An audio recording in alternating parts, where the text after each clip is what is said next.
Like if I'm gonna bet on anybody, I'm gonna bet on myself. Yeah.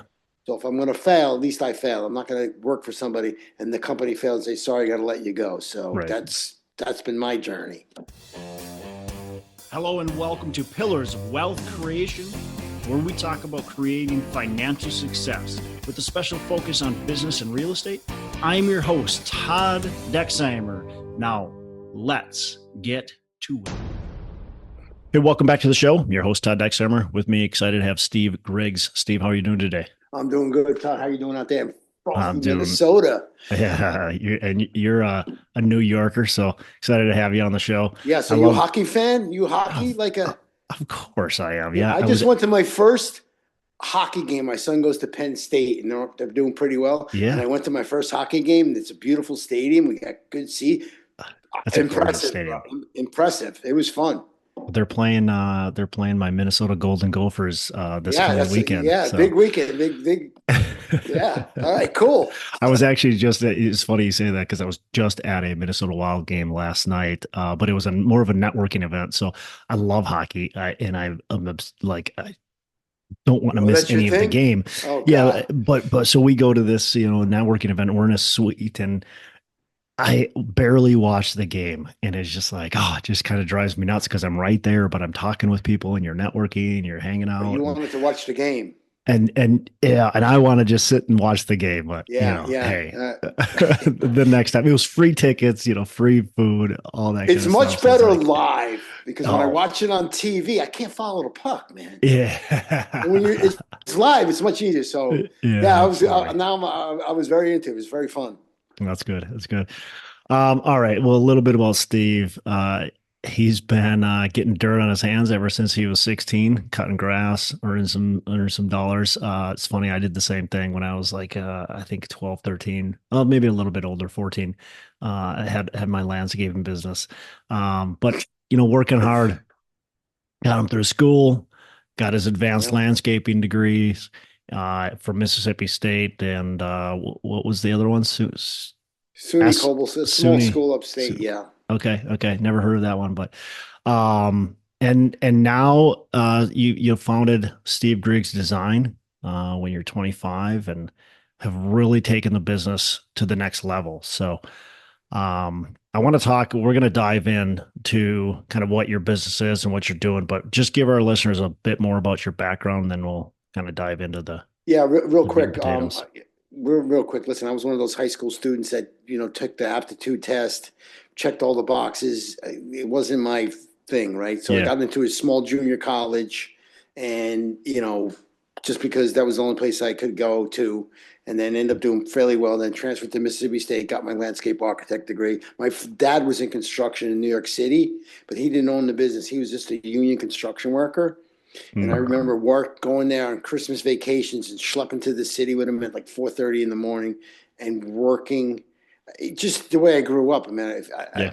just to see my dad come home every day from work. I mean, that's the way it was blue collar. You Yeah. just Just if you didn't grinding. come home, if you didn't grind and come home and pass out on the couch, you didn't work. I don't Yeah. know. That's just the Yeah. way my brain worked. Yeah. So, I, I, like, I same with was you, right? Same with I was you. pretty similar. My dad wasn't hands-on as much, but he was an engineer. He worked a lot of hours, Yeah. and he'd come home from work. He'd get up, like you said, like 4:30 in the morning, go to work, be What kind there. of engineer? What kind of engineer He did was he a do? manufacturing engineer. Yeah, so he So worked. He just so grinded. yeah, grind, grind, grind, grind. I mean, he's working, 10 hours a day every day, and come home, do the yard work, and by 8 o'clock he's sleeping on the couch. That's 'Cause it. That's the he's way I he's grew up. he's busted, right? Same thing. So that's here, and here I am, right? So you want to know more about the story part? Like, I mean, got out of college, worked for a high end pool company for a year, saw how we operated, took that skill from my father's working in the city, that work ethic in New York City, no excuses, get the job done. Your word is your bond, and I just carried that through, and I've been doing this 40 years, man. I'm 65. That's a long time. That's a long time. That's great. Um, So 40 years of business. Let's talk about some of the lessons learned. Obviously, we can't go through all of them because we'd be on here for, the Sure. next 2 days. But let's talk about some of the big lessons you've learned in business. Um, you know, first let's talk about managing your challenges, like the things that have gone wrong. What are some of the lessons learned Things as that as gone you look wrong. back? I mean, I just laugh when I hear people on the internet and like, I want to be an entrepreneur. Dude, it sucks. Like, it's a freaking grind. Like, every day, it's like, you got to be kidding me, man. And part of me gets jealous. I'll be honest with you. I see these Instagrammers making tons of money, and I mean, Yeah. I can't watch that because I start feeding into it. Like, Yeah. what the fuck? Like, what? I'm killing myself here. These guys shoot a couple of videos and they're making millions. They can play with your head. Can play with your head for sure. Yeah. So some of the lessons is like, I mean, I was in 2008, was married, Mm, 2 kids. yeah. I remember they repossessed my cars in the middle of the night. They took the car seats out. Like, it's not been easy, man. It's not. Payroll, Yeah. payroll, workers' Yeah. comp, lawsuits. Like, Yeah. it's coming. Like, everybody's thinking, and they try to teach the young guys now, dude, make sure you have your act together. Yeah. Have a contract, get insurance, because you're gonna get sued. Like, it's just a matter of time. Like, something bad's gonna happen, Mm, right? So, oh my God, lessons, forget it, man. Not getting paid. But I always look back to say, listen, I'm the cause of everything, right? If you learn nothing here, like, you're the head of the tip of the spear, you're the fish yeah. rots at the head. You have to look at something. Like, if you're talking on your cell phone and a cop pulls you over, you're an idiot for talking on your phone. So it's all your fault, right? So, I mean, lessons, yeah, we have lots of lessons, but that's probably the biggest lessons of them all is make sure you don't just go out there and start a business. Make sure you have your ducks in a row. Yeah. Yeah. There was I was actually playing hockey, and there's Oh, so this you are a hockey dude. You actually play it. there's this guy we were done with the game, and this guy's sitting next to me, and he's talking with another guy in the locker room, and they're talking about this something that happened in the business, and he's like, well, whose fault was it? He's like, oh, it was so and so's fault. I'm like, no, it was your fault, man. And he's like, what? No, it was he did this and this and this. I'm like, I don't really care who did what. It's still your fault. Like, you got to take Yeah, responsibility people don't for it. understand that. Yeah, because it's like, you know what? If you hire somebody and you have to fire them, and you're like, oh, it's all their fault. They didn't show up to work. They didn't do this. They didn't do that. Ah, Yeah, they didn't do those things, but it's still your fault. You hired that person. You didn't train them properly, whatever it might be, but it's still your fault. So I love that yeah, you're the cause for everything that happens with business. You got to take ownership of absolutely. that and realize and understand it. Like, what could I have done differently? That's it. That's lesson number one for this podcast. I mean, for sure, take responsibility, right? Steve, I love it's true though. I mean, people think that entrepreneurship, I think that it's been glorified and it's awesome. Don't get me wrong. Like, and I'm sure you love it too, but like you said, like, sometimes it's easier, it would have been easier to go a different path. My favorite quote is from Mike Tyson. Everybody has a plan until he gets Oh yeah, punched in the mouth. It's just because it happens daily in the daily, business. right? It's freaking daily. It's like it's just brutal. Like, it's brutal. But then again, the flip side of it, everybody, you got to look at the good and bad and everything, right? Yeah. So okay, so it wasn't always roses, but I was able to go to all my son's games growing Mm, up, be there for them. I have to work on Sunday or later, but I was always able to. I coached, I was able to be involved. So that's the trade off, right? So yeah. everything has a trade off. I would never work. I never would work. My father would say, "Oh, come to the union, join the union. You could get good benefits and all." I just remember that in my head, saying, "There's freaking no way, man!" Like Yeah. that. So I think it's something that can't be taught. I don't know. Maybe what's your take on that? Like, either it's in you or you're not in you. I have a brother who's a CPA, worked for a company, and he's fine with it, but it's not me. It's not my DNA, right? Yeah, that's a tough one. I don't know. I don't know what the answer is to there. Can you be taught to be an entrepreneur, or does it just something that's kind of comes naturally? Yeah, that's a tough one. I do think everybody can at least have a entrepreneurial. type of business. It doesn't mean that's what they're doing full time. But yeah, that's a tough one. Certainly there's training, there's mindset. I think it's a big mindset thing. So if you can learn how to teach yourself, that type of mindset, possibly. But even when I look back at me, I mean, think about you at 16, you were mowing lawns, right? You're freaking mowing. I mean, I don't even know what I was doing mowing. Yeah, just mowing lawns. I wasn't like, I don't know. But you're being entrepreneurial, right? Yeah, whatever. I would take my mother's car, throw the push mower in the back, and I would just take some cash and have some cash. But I think when it comes down to it, it's like I would rather bet on myself, right? Does that make sense? Like if I'm gonna bet on anybody, I'm gonna bet on myself. Yeah. So if I'm gonna fail, at least I fail. I'm not gonna work for somebody and the company fails and say, sorry, I gotta let you go. So that's been my journey. Yeah. Absolutely. How about taking advantage of opportunities that are in front of you? How have you managed that? Like lessons learned or thoughts about that? Like there's a lot of opportunities in front of us, and sometimes it's easy to get caught, looking at those opportunities or thinking that that's the best opportunity for you. So the shiny object syndrome. And other times it's like, hey, I got to make sure I take advantage of this opportunity. Any thoughts on that? That's a good question. Yeah. So a lot of opportunities come up. They just jobs, whatever. And I've had to learn to say no to bad deals, right? Like, I don't know if I'm paraphrasing that right, but I've had to protect my time. Just say no to bad deals. Like how many times? Come on, red flags from clients, blinded by the light, like big job, like. Yeah, that's tough sometimes too. Dangling the big job. check and and it's like, man, you're torn, and it's like, oh, it's going to be a nightmare, but it may be worth it. But man, follow your gut. Yeah. Yeah, it's easy to get caught up, but especially when that big check is in front of you. You're like, hey, this could be a sweet deal. I probably several times I've almost got caught into that where it's like, this is look at the money though. And it's like, yeah, but I'm glad I didn't do that deal because of X, Y, Z.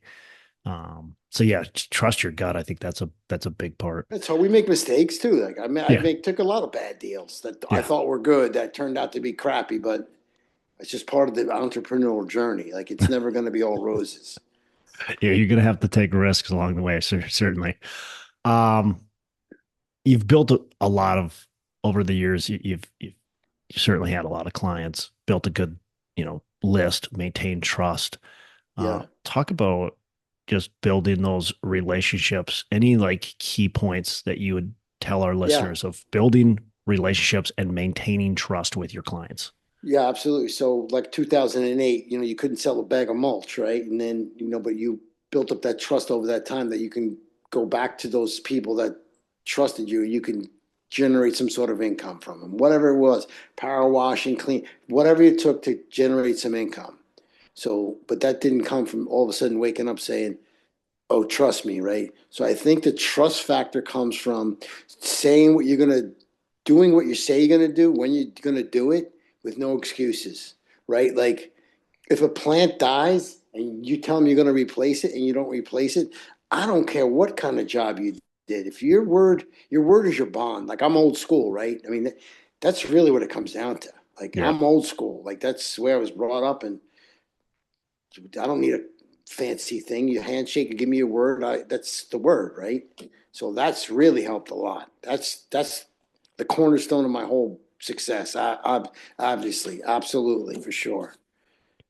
Yeah, I think there's a huge lesson in there is it's super important to have legal contracts, certainly. And I'm sure you work with legal contracts, right, on everything you do, but it's that handshake deal that means more than anything. And if somebody expected and you kind of said, hey, if a plant dies, we're going to make sure we replace it. But if it's not your contract, you could just go, well, yeah, but it's not in the contract, man. I know the plant died and I know I told you, but it's not in the contract. Read your contract. Like that. Never said that. I've never said that. That's terrible. Never, ever. And Terrible. they would never be a client again. You're never going to get a referral from them. The word's going to get out there. Hey, the Steve guy, man, he don't do business with him. But Look at instead, it as an opportunity. yeah, expand on that. Like, oh, it's in the. I've fired so many people. Like, there's some guys that did the social media first, and like, oh, it's in the contract. I'm like, take a hike. But like, if a plant dies, a $50 plant dies, I had a guy do a testimony that 3 years later, he called me for some plants. He's like, listen, I know it's past my contract. I'll pay for them. I don't know. I just don't know where to get them. But it was like a few $100. I just dropped them off anyway. Within an hour, they were dropped off. For me, that's free advertise. That's free. It's like running a Google ad, but it's a go. He'll tell his friends, hey, he didn't have to come. He replaced a $300 worth of plants at no cost for me. And it's like, that to me, I just look at that as like, instead of giving it to Zuckerberg, I'll give it to my client. Way better return, right? Way better return. Absolutely. How about relationships with subcontractors? That's a tough one, and especially if a lot of my listeners are one, yeah, a lot of my listeners are real estate people, so we deal with subcontractors all the time and vendors and stuff like that. Talk about managing those relationships and how do you ensure quality That's another good. and delivery, good right? question. So we can relate to this conversation because you're in the business. Yeah. Like you know what it's like. So my model years ago used to be I have 25 guys and working in crazy. And now it's changed to I use all subcontractors, right? Because I can go to different places. I can go to Sacramento. I can go to Massachusetts. I can go to Florida. And I can be everywhere, right? We have a few project managers, but you can really hone in on the best clients, the best tradespeople. A lot of these guys say, oh, we're good at everything. I can do tile. I can do sheetrock painting. Never, they can't. No such thing. So when I interview a new subcontractor, through a referral or whatever, a lot of these guys we've had for the same 20 years, we just built that over, and we take the hits together, and we enjoy the rewards together. You need these guys to make money. You can't beat your subs up. Yeah, you can't. You want them to succeed, so I try to help them succeed, right? You try to help them succeed. You try to work with them on the numbers a little bit. So it's got to be a win-win. And the way I pick good subs is just basically ask them, what are you good at?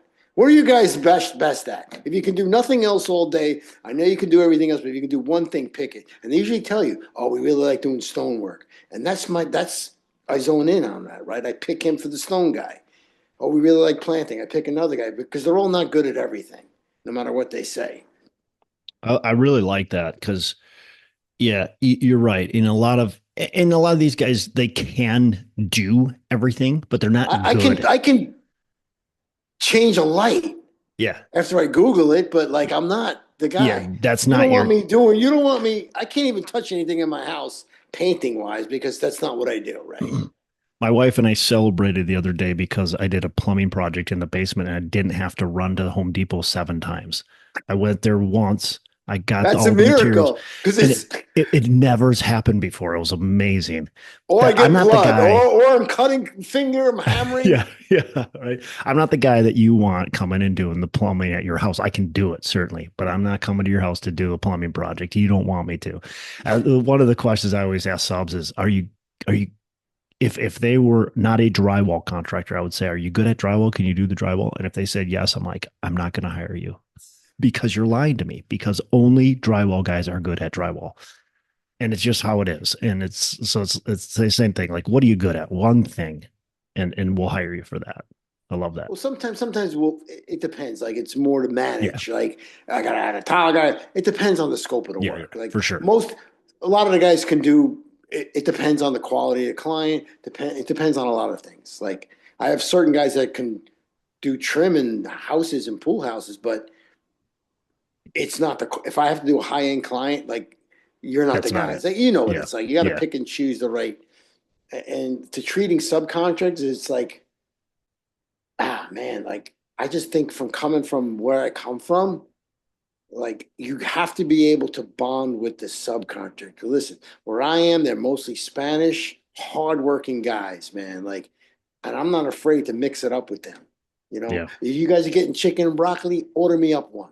You know what I'm Yeah. saying? I'll sit on the pile of dirt with, like, you got to become part of, I don't know, you I have to love that. kind of, you got to earn their respect. Yeah, for You sure. can't show up to a job, boss orders, and then leave. I always bring Dunkin' Donuts, man. Always bring the box of Joe and the Dunkin' dozen. Like, it goes such a long way. Yeah. Long way. Yeah. You appreciate them. I couldn't do it. I need them. How about keeping them on time because that's Very huge simple. thing. Very simple. Don't jerk me around, bro. Like, it's very upfront. It's very direct and transparent from the beginning. Yeah, Like, you can tell. I can tell you're from New York. yeah, like there's not. Yeah. You'll pay me. I pay you quick. Like, that's the key. The money drives the engine. I don't. Yeah. Like, the money. Yep. I have my project managers bring them the money. I have the project managers bring them the check. They connect the authority with the money. This is a little tip here. They really do. They don't need you to oh, this guy is the money guy. I need to treat him with respect. And they make that connection very quickly. So I like that you're having the project manager, the person that they're talking with, and Or running the project. Yeah, or the super, probably yeah. the super, because they're there daily.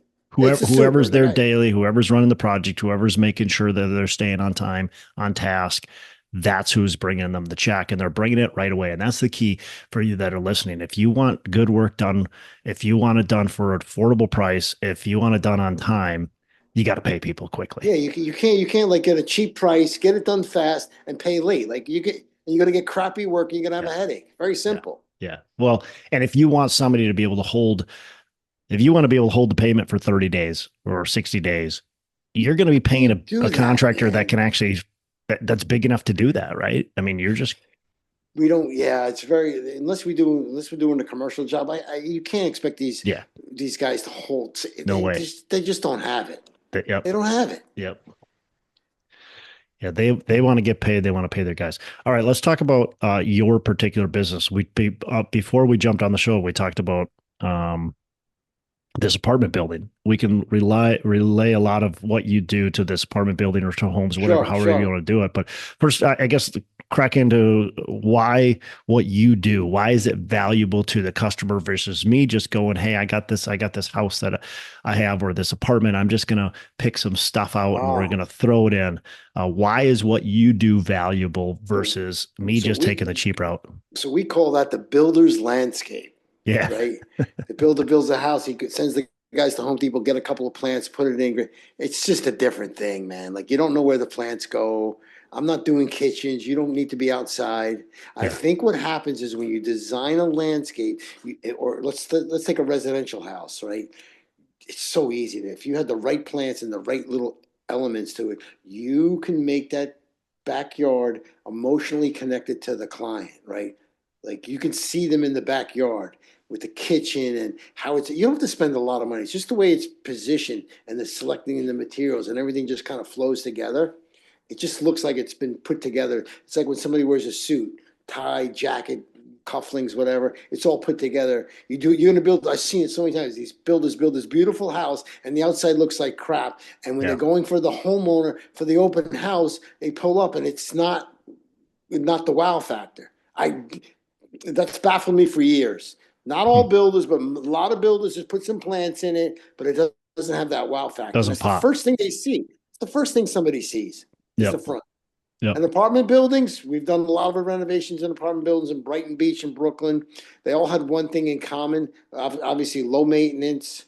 You want to be low maintenance because they're not going to be maintained properly. You want to pick plants that are native to the area, that have color. You want to put the emphasis on the entranceways, and you want to really do the common space as well. Barbecues, picnic area. You want them to visualize them hanging out outside, especially after COVID. Yeah. Blew up after COVID. So, I mean, a big thing with apartment building is you're trying to attract the best tenants, especially. So this building we're buying, right? It's on the Mississippi River. It's a gorgeous location, great area. People want to be there, right? You go from the outside, this thing looks terrible right now. People want to feel like this is their home. Yeah. And so they got to feel welcome there. They want to be able to hang out outside. They How's the don't want to be grass stuck look? in. How's the grass going to Yeah. look? That's a Sprinklers, huge one. fertilized, like that's Yeah. huge. Yeah. Where's the dogs going to the bathroom? You got to give them a little spot for the dogs. Don't have them pee and crap over everywhere, right? Like you got to set those areas that make a little doggy park for them. It's so easy. It doesn't cost a lot of money, not at all. Yeah. Low. I had a man. Very interesting you said that because there was a client we did. He's a billionaire, builds in Brooklyn, New York. He told me he built a skyscraper in Brooklyn. And he said to me, I'll never forget this, he put like gardening up on the roof.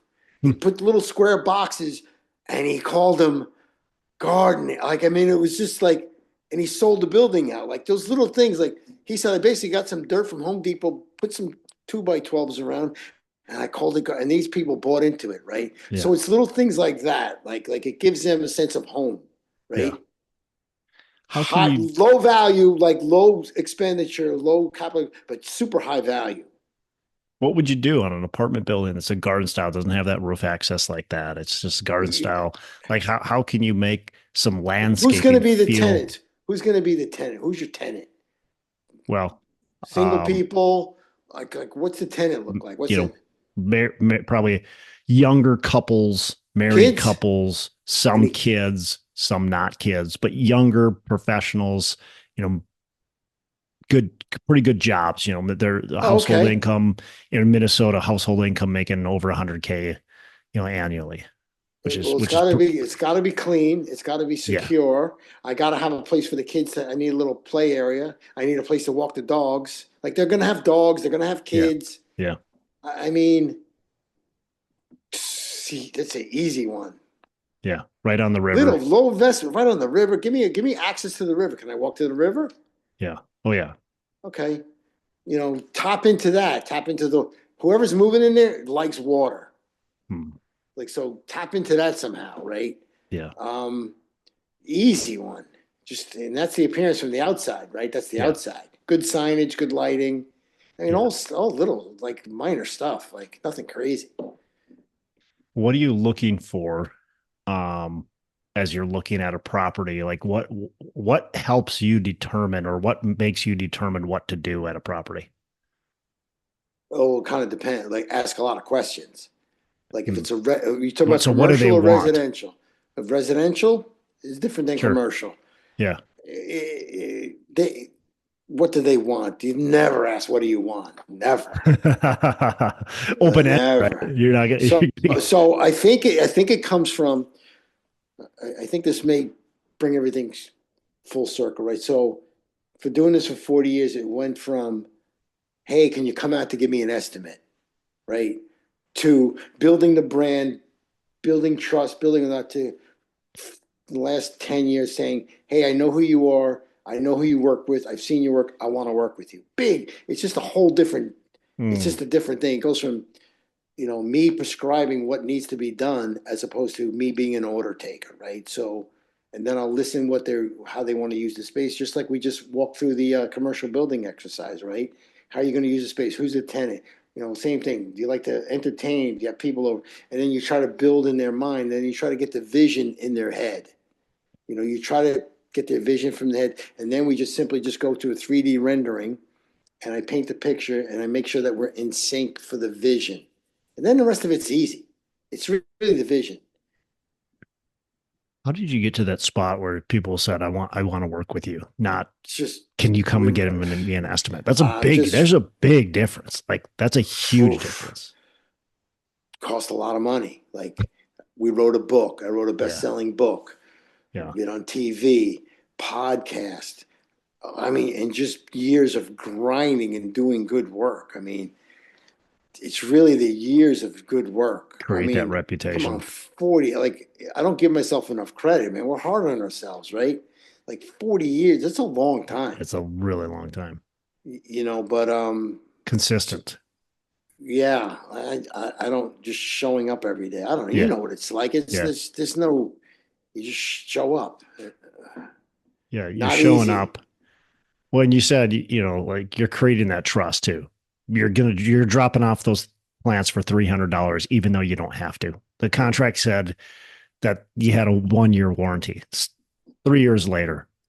Like, you It's don't your know that fault no guy. matter what, Todd. You know that. I don't care if the Yeah. plant dies. It's my fault. Yeah. You If don't owe something that guy is, anything though, but you built that trust. You said, yeah, hey, I'll drop some plants off for you. yeah. I mean, it depends if it's a big, yeah, and within reason, Yeah. right? Like, Within reason. if I can keep it under $1,000, great. But I've eaten whatever. I mean, I'm not going to get into a arguing about whose fault it was, right? Like, Yeah. but you try to work it out. It's just a case by case basis, right?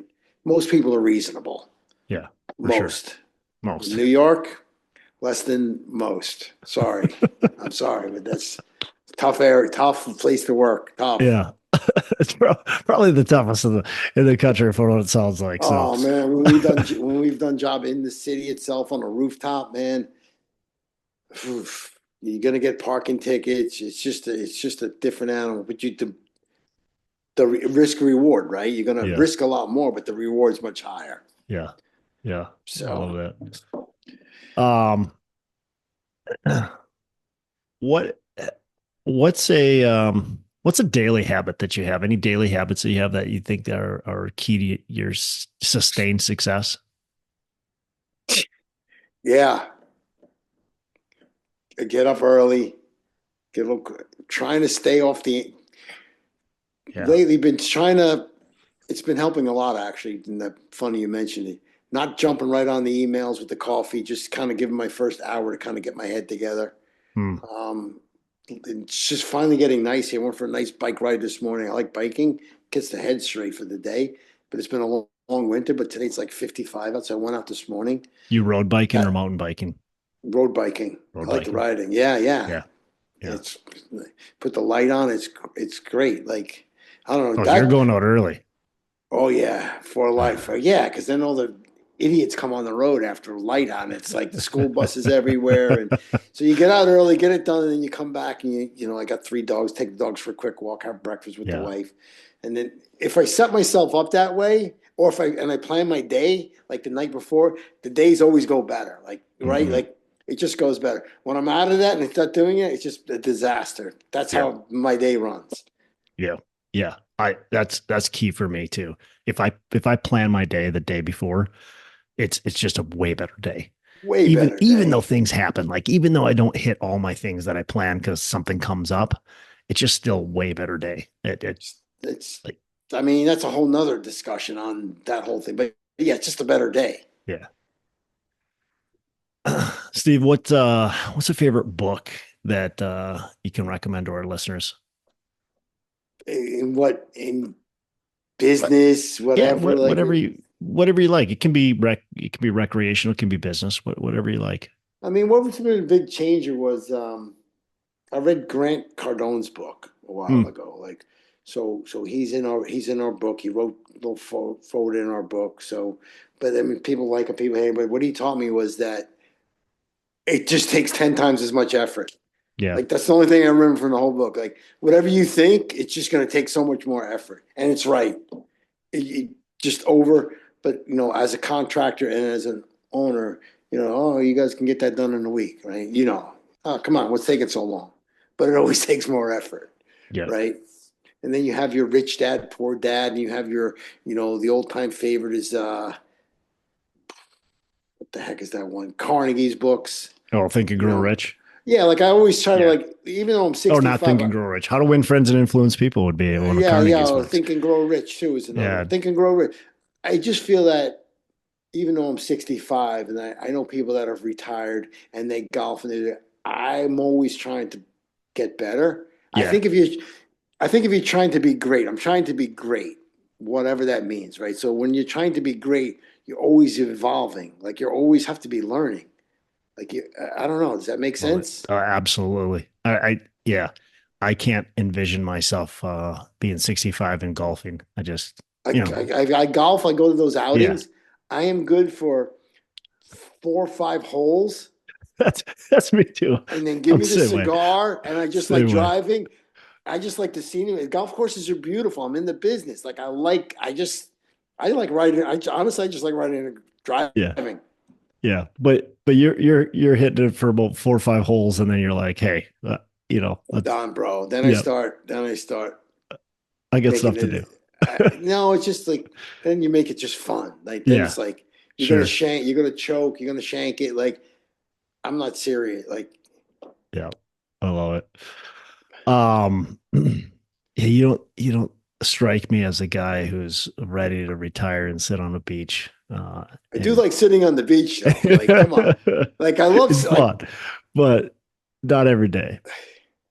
I get kind of antsy. My wife Yeah. is like, but I can chill, but I was like, oh, I can chill on the beach. Like if I go on vacation, like when we go away, like I shut it down. Like I shut it down. Mm, Like that's good. only for, and at night I shut my phone off. Like I know people that keep their phone on all night. Yeah. Like after like 8 o'clock, man. I, I'm not a brain surgeon. Like I'm not have anybody in cardiac arrest at the. You know what I'm saying? Nothing is Yeah. that Nothing's an important. Like, emergency. yeah, it's not like, your juniper died. Like, it's not Yeah. urgent. Yeah. It'll be there the next day. It'll be there. And it's always people, I don't know about you, but it's always people want you to be on their time schedule. Yeah. And they're just constantly pulling. They pull you. They constantly pull you. So I've gotten much better at being pulled, and I have them deflect to Daniela to kind of give me that little buffer, because otherwise you go crazy. I like that. Yeah. It's really easy to get pulled. It's really easy to get onto everybody else's schedule versus your schedule. I was talking with a guy last night, and we were talking about kind of just that as every people call, like, I'm sure you get a ton of calls throughout the day. And I have one of my things that I've done lately is when I get a phone call during the day, it just goes to my voicemail. You Unless don't, you just unless keep the phone off.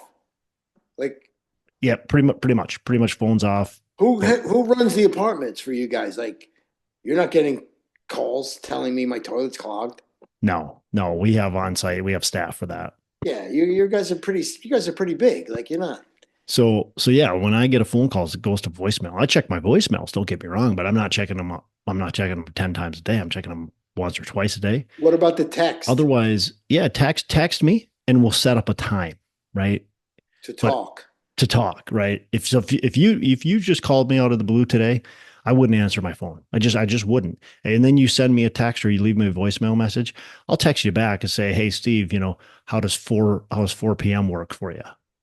You just not. So if somebody texts you, you'll text them back to say, "Can't talk right now. Can I call you later at Yeah. 4 or something like that?" Yeah. Yeah. Unless it's a Otherwise, super convenient time right now. But again, it's easy for people to pull you in to their schedule. And so you got to figure out how can you deflect that and keep onto you planned out your day, right? You just talked about it. You planned out your day. Don't let everybody else hijack your day for you. So I was reading your website. You guys have like 1,400 apartments, like whatever, maybe more. I don't know how many. I think currently we're It's around 3,000. Yeah. 3,000 toilets, bro. It's 3,000. I can't even imagine a headache. Yeah, Like, but I can't even imagine. I'm not unclogging the toilets myself. But still though, the fish rots at the head. Like, Yeah, you're yeah, you're right. responsible. You're right. If somebody doesn't clog that toilet, it keeps going up the chain of command. It right? does. Like, It does. Well, so that's why it's so so important to get good people, like you talked about earlier. Like you're getting these great subs to work for you. We get great people to work for us that you actually have do the good job. people, Yeah, because we have I'll great tell you people. why. Because it's not the money. Let's just back up a second. It's not the money you pay them. You're not an asshole to them. You treat them fairly. I can tell already. You treat them fairly because you come from the construction business. You're not some hedge fund guy that can just sit up there and bark orders. You've been in the trenches, so therefore they respect you. So you earn their respect. It's very simple, right? So one thing I like being able to do is that when I get somebody that is either confused about something or talking about, and we're you know, I had a guy that was having trouble with these windows, and it was taking him forever, and he was mad. He wasn't An making installer, like an installer, you yeah, changing the windows. he wasn't making the money. He underbid the job, and I'm like, look, you didn't underbid the job. You're just not doing it right. So I came over there and I showed him how to do it differently, and He he made got the money. job done in half the time that he would have otherwise got it done, and he made a bunch of money doing it. So it So was it's the nice to replacement be able to come in windows. and do that. Huh? It What's was that? you were doing replacement Yeah, windows, yeah, and replacement he windows. wasn't doing them right. He And wasn't doing them right. you've done thousands of them. So you Yeah, showed him how to do it. yeah, You yeah. just told a man to fish, my friend. And Like, he now he made the money he needed to on the job. Otherwise, he wanted more money, and I'm like, I can't pay you more money, but I can teach you how to do this right it's differently, and huge. It's so you can huge. make Now he money. can go to the next job and make more Right, money. Like, right, that's big. yeah, That's yeah. bigger than giving him more money. What's the name of your book? Straight dirt. Straight Dirt. Straight dirt. New York Steve Griggs by Steve Griggs, New York's premier landscape designer, tells it like it is kind of thing. So when Love we were it. doing it with the publisher, it was 50 million titles. And after we were doing it, it was straight dirt because I'm always going to give it to you straight. Like, Yeah, I think in business, like, people sugarcoat, I don't know, like they sugarcoat things and they don't tell the truth. And just tell the truth, man. yeah, Like, even if it's going to take, if it's going to cost you money, it's going to cost you whatever, but you need to be transparent with your clients. mm, Like, they don't want to hear. I've told them I can be a little rough sometimes, but they kind of appreciate that. Like, it's a terrible idea. It's not a good idea. I don't just yes them. I say it's going to be a terrible idea. You're going to have a lot of maintenance if you do it with this way. Let's try another way. So they kind of appreciate. That's where they're hiring you. They're yeah, hiring the expert. yeah, You know, yeah. They're not hiring otherwise they you can do like you, Todd, and go to Home Depot 9 times. right. They're not hiring you to say yes to everything that they want. They're hiring you to be their guide and to tell them, no, that's not the direction we should go with this. That's Yeah, but 100%. that That's comes from like just by knowing knowing my yeah, craft. you know your Not business. yeah, I just know that. I've been oh my God, I know this so well. So well. It's the only thing I do. Only Yeah, thing I do. love it. Steve, last question for you. What are your three pillars of wealth creation? Three pillars of can you elaborate a little bit? Like Three pillars of wealth. I know it's the name of the podcast and Yeah, it's yeah. so So, it's well, how do you envision wealth or creating wealth? So, what are the three main? so I think it's I'm trying to think of something that's not, money or but it's really like I think the number one for me is being the best that you can be. I love that. Best, just that's why I'm not retiring, man. It's like, what else can I do? Yeah, Like, what's next? Like, that's wealth. I mean, to me, that's wealth. Like, yeah, spending wife and the kids and things are good, but like, it's like how and always get a supportive spouse. You know, my wife, she's not in the business, but never always has my back. Like, no matter what shit's hitting the fan, knowing I'm gonna be the guy to get it done. Like, that's trust. yeah. Like, no matter 2008 when shit hit the fan, then she'll get, and then she has your back. So for me, Mm, it's being the best version of yourself, like always evolving. And that's how I was able to go from give me an estimate to I know who you are. Does that kind of mention? yeah, Is that the three that's pillars? I awesome. mean, it's pretty much. I don't know. I think it sums it up all. For me, that's what it is, right? That's your pillar. That's the Yeah, one. yeah. Is that where you? Is that how you? So how'd you come up with the name of the podcast? Right? Like, what is that? Something made you use the word pillar, right? So what was that?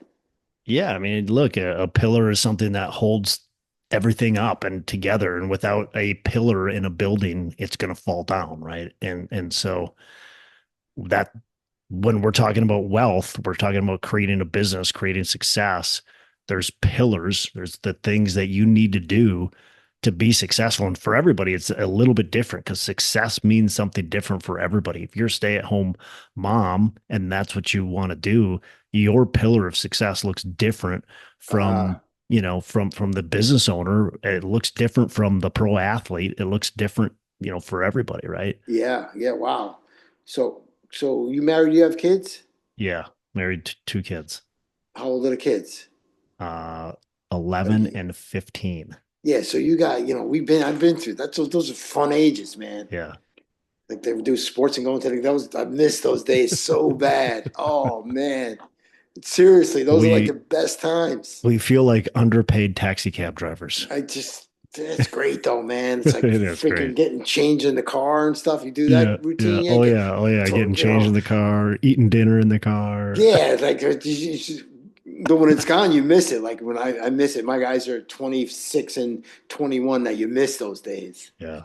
you Yeah. know. But then again, it's like I was fortunate enough to be able to have my wife stay at home. Yeah. Right, which is super important, right? Yeah. So that was good. That was her pillar of success, right? Whatever you pillar of wealth. Like she was able to stay home and raise the kids. Yeah. She So that built that bond with the kids and we're able to, without that ability, you're not spending the time with the kids. You're not raising them the way you want. You're trusting other people to raise them the not way good. they And by the want. way, Right? that job, terrible job. Like that's the worst paying job ever. Yeah. Like that's the hardest job. I don't care what anybody says. Being a housewife, like brutal. Yeah. Like Yeah. wouldn't want it, but easier to go to work. So hats off to the moms out there. Mad respect for you guys. Seriously. Yeah. You're right. It's way easier to go to work than to be a stay at home for sure. For sure. So, Wouldn't want it. well, Steve, I appreciate your time. A lot of fun on the show. How can our listeners get in touch with you, learn more about your company, what you guys do, and then how to reach out to you? I mean, like everybody else, I'm new to this whole Instagram thing, but website SteveGriggsDesign.com. Best way is at Steve Griggs Design Instagram. Follow me, I'll follow you back, man. It's good. And by the way, I like the way I like more of that passive income thing. Like, so that's where my head is at now. Like I should have done more of that earlier on, like invest in apartments and all. But Yeah. I'm always trying to build the business and invest. But like that's where hats off to you, man. You guys got some company going. Like, Hey, it's never too late, right? It's never too late. Like never too late. Yep. Can always Can always do it. So I don't want to clog toilets. I don't want to unclog toilets. don't do that. Don't do I just want that. to call you up and say, how'd we do this year? Yeah, that right. You don't want, and I don't care who you are. You just don't, like, if you're gonna build something, man, it's okay to do it, I guess, early on. And that's what I did early on. Like early on, You built them, you got them, you flipped houses, you've done all that. I was doing everything. I was doing everything. I you was were the plumber, the electrician, you did it all, right? Look, I mean, I would get up. I was a teacher, so I'd get up at. What'd you teach? I taught shop class. I taught how to do welding and. So you're a handy guy. Yeah. So you're handy. Yeah. Oh, so you're hiding. Like you can do the trim. You're like one I of can those do guys. I can do it. Right. You could build a deck in the weekend too. Like you're the guy. And I worked myself through college doing remodeling construction, right? And so, but I would get up to go teach. I'd teach, and from teaching, I'd bust my butt to get to properties, to work on the properties, to grind. But you can only do that for so long. So it's like you got to figure out. How'd you get into this business? All right. Well, we got to wrap. I'll talk to you offline. Interesting, though. Yeah, wrap it. I'm like, everybody's heard. Everybody that listens to this has heard that. If you haven't heard it, just listen to a bunch of my old podcasts. Like it's out there. But which podcast should I listen to that would talk about that? Yeah. We're gonna wrap up. We'll talk offline. But look, man, I really appreciate you joining me, and I think you've added a ton of value just talking through. I mean, being in business for 40 years, learning the things you've learned, going through what you've gone through, it's just a ton of value to bring onto our show for our listeners. So really appreciate you and appreciate the time you're able to spend with us. Thank you, Todd. It was fun. Hey, thanks so much for listening. I appreciate you being a loyal listener. I would love to have you go on to our Facebook page and subscribe, give us a thumbs up, go on to iTunes or wherever you listen and give us a rating and review. Don't forget to subscribe. Your rating and review just helps us push this out to more and more people and continue to grow our audience and hopefully positively affect a ton of people out there that really need this and want this. So The other thing I've got for you is a free ebook on my website. So go on to venturedproperties.com, and download our free ebook on real estate and on syndication. And I've got some data points in there, some really good stuff for you. So I'd love to have you take a look at that. It's free. I'm not expecting anything from it. And also, look, if you want some help in multifamily, want some help learning, growing, getting your business off the ground, I would love to talk to you about what it would look like to work with me potentially and see if that's a good fit. So you can go to coachwithdex.com and check that out, and we can definitely have a call. Thanks a lot for listening. You make it a fantastic rest of the day. I'll catch you on the next episode.